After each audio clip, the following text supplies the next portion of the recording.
So the best way to really learn something to a very high level is one, like just experience, how hours behind the wheel. But I think the other thing is like expert advice. If you have someone there who's been there before you, who's seen it all, who like can watch you do the thing you're trying to learn and just tell you exactly where you're going wrong.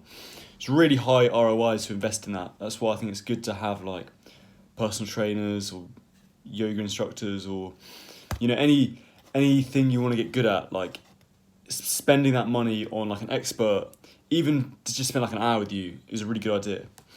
But the trouble is, like, what do you do if you don't have the money or the resources or whatever to get those experts to help you out to learn things that you want to learn? And this is a situation that a lot of us are in quite a lot of the time because, not everyone has loads of money to spare. And sometimes we just have to make our own way in this world. Well, this is what I'm going to give you in this very brief guide about how to do it. How to teach yourself something if you have very little experience about it and no means to learn, to be taught. Basically what it boils down to is you just want to go up to whatever level you can just about manage. So let's say, for example, let's take the example of the gym. Because I remember when I started going to the gym, like, I had no knowledge really of what to do. And I was quite intimidated by it. You go to the gym, there are a lot of people who don't really know exactly what they're doing. And they're doing all this big equipment, and you sort of walk in and you don't have a clue what you're doing. But this was a situation I was in when I really started properly going to the gym. But I just thought to myself, I can do something while I'm there. Doesn't have to be the best exercise routine in the world. Can be a really awful exercise routine. But I have to do something. And so I just walk into the gym and I would just look at the equipment, just any equipment. And any equipment that looked kind of like I could use, I'd just do it, So like the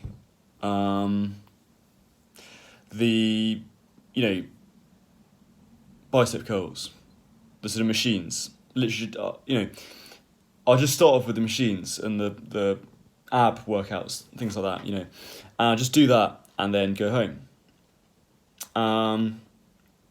But after a while of doing that, I suddenly felt quite confident doing all that stuff because, it's easy. Anyone can just go on a machine, put it on, quite an easy weight and just do that one movement. But once you realise you can do that, you start very quickly wanting to branch out into more things. And you suddenly think like that bench press, it's actually quite easy. All I'm doing is it's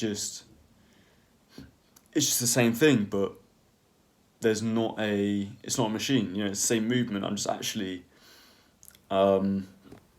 it's all from my own muscle. So almost instinctively, you just suddenly get the courage to like go and try a bench press or go and try a pull-up bar, just a normal pull-up bar. Or go and try like a bicep curl bench, like without the just which is, again, it's like the same movement without the machine.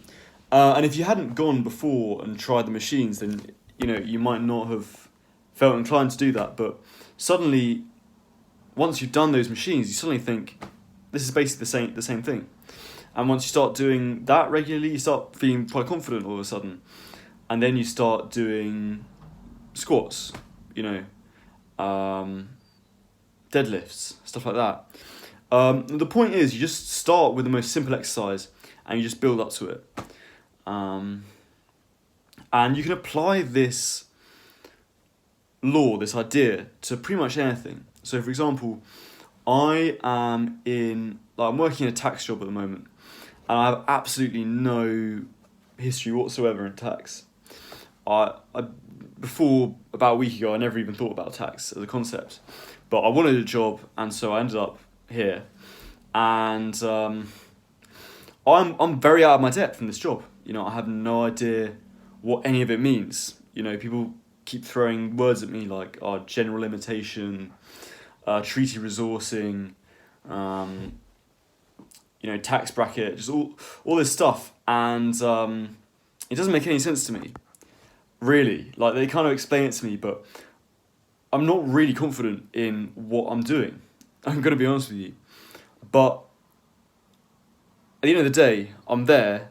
They've got their own work to do, and I've got to do something by myself. So literally, what I've started doing is just applying the same principle of like, okay, I've got to file this tax return. I don't really understand the principles behind it. I don't really know how it works exactly, but I've seen someone do it, and what stuff have they done that I could try copying, even if I get it wrong. That's a start, I can try copying that, and then if I still don't know what I'm doing, then I can ask them. And this is what I started doing. I was like, well, okay, like I say, I don't really understand it, but I can input their like monthly salary. So just one thing you've got to do if you're filing someone's tax, you work out how much they've been paid. Like, I don't really understand why I have to do it. I don't really understand all the formulas behind it. But I can see there's a page in the spreadsheet for people's salary, and there's the salary over there. They've got their paychecks over there. So let's give that a try, And then you do that, and it's like, oh, that actually wasn't too bad, And suddenly it's like, okay, what else can I do? Okay, I don't understand any of this, but I know I've got to write a letter to file this tax return away with. Okay, open up the template for the letter. I can do that. Okay, their name. I can fill in their name. I can manage that. Scroll down a bit. Their reference number. Can I find the reference number? Yes, I can. Here it is. Okay, scroll down a bit more. There's a table that I don't understand. Okay. Fine. Don't worry about it. Leave it. And this is just kind of how I do it. Is I just do like the easiest things first, and it kind of sounds quite contradictory because you're kind of told like, oh, do the hard things first. But I think in this kind of process where you're quite unfamiliar with things, you just got to get used to doing the things that you can do,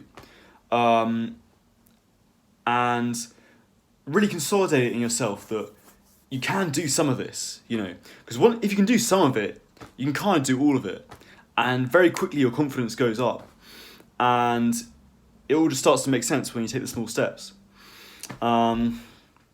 And if you don't have the resources to like go to the gym or to learn yoga or to meditate or whatever it is, like to spend money on people teaching you this stuff, this is the best way, just to do like small things that you can just about do and just practice them, even if they seem sort of worthless or stupid. Like when I walked into the gym for the first time, I just did a bunch of